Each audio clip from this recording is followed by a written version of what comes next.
Welcome to the Dawg Podcast. I'm your host, Matt DeBritz. Syracuse defeats Southern New Hampshire in their second and last exhibition game, 72-58. I've got a couple takeaways from tonight's game. The second unit of Torrance, Taylor, Copeland, Brown, and Hema really played well on defense. They kind of gave Syracuse a spark in the second half where they could not score. Jim Boeheim did a line change. All those guys came in. They moved the ball. Torrance hit a couple threes. Brown doesn't miss around the basket, apparently. He's 6 for 6 in the season, 4 for 4 tonight. So he does his job around the basket. It's a great skill to have. You know he's automatic around the basket, so give him the ball close to the basket and let him score. That's one. Copeland bringing the energy again.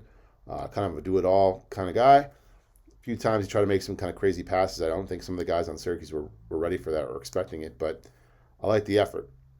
So those two guys, Hema, he came in and did his job, had a couple of emphatic blocks, and got some rebounds. Taylor definitely has some athleticism and definitely has got some game.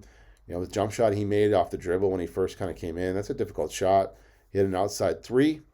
So I like that team as a unit. I got to say, I was a little concerned when I watched the first unit of Benny Williams, Joe Girard, Edwards, Torrance, and Bell. First with Benny Williams, you know, last week he played great, 15 points and 12 rebounds, and he just looked like a different type of player. I know these are exhibition games, so it's kind of touch and go, but tonight he was settling a lot for the jump shot, and I saw Jim Boeheim even saying to him, like, drive it by the guy. And that's something Jim Boeheim had said to Benny Williams last year, too. You got to drive more. You got to go by the guy, go for a dunk, go for a layup, and instead of bailing the player out, defensive player out with a jump shot.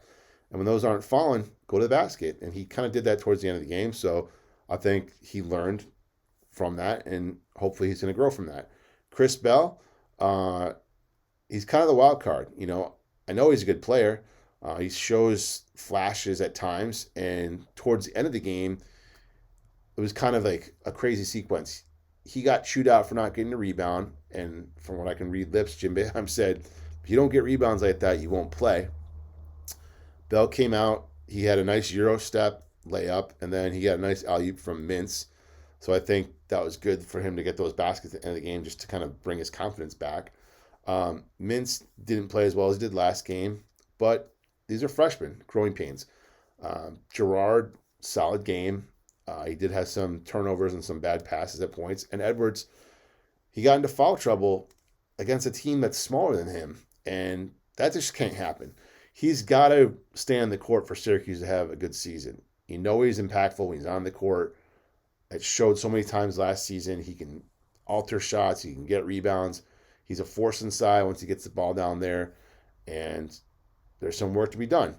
That's what exhibition games are for, though. So looking forward to see what happens next week in a real game against Lehigh.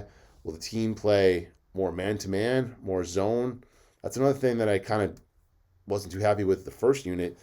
Their man-to-man, especially my main man, Benny Williams, he was getting burned a few times by guys that I know are not as athletic as him. But the second unit, their man-to-man was pretty tight. So maybe the second unit comes in and plays man-to-man and the first unit masters the zone. I don't really care. They could play a box and one, a triangle and two, a Boeheim special. I don't care what they call it. Just play better defense, and we'll see what happens. The rest of the week, hoping to get on a guest to kind of break this down. Also previewing the season in full blown. But that's all I really have for the Dawg Podcast tonight. Hit me up on Twitter, on Instagram, on Facebook group, facebook.com/group/DawgPod, on any podcast platform. But if you just want to go to dawgpodcast.com, that's the easiest way to get to the podcast, and you don't have to fool around with the different things. But looking forward to the season, and we'll see what happens.